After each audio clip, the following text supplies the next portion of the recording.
Дээрээс нь бас ингээ ховц сунар ойр зүрийн мөнгө ингээд 6 сая гаруй төгрөг нөхрийнхэн дансруу шилжүүлээд авсан байгаа.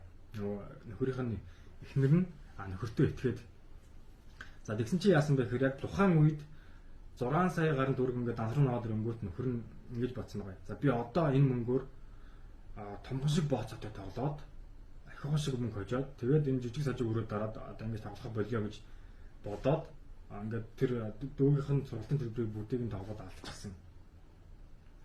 За эндээс юу ажиглаж байна вэ гэхээр мөрөдө тоглоомын хамааралтай болж байгаа хүн өөрийнхөө биш мөнгөөр тоглож эхэлдэг.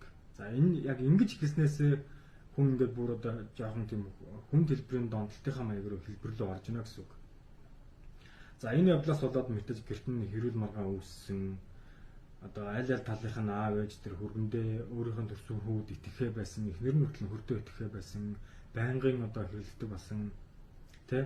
За ингээд нөгөө бие давхар эхнэрийнх нь одоо бие нь муудаж гэлсэн тий. За энэ бүх асуудууд гарч ирсэн байна. За тэгэхээр энэ дээрс яг юу гэж анхааруулах гэдэг нь вэ гэхээр мөрөдөө тоглож баяжин гэсэн ойлголт байхгүй. Энэ одоо бодлоо авч явах хэрэгтэй.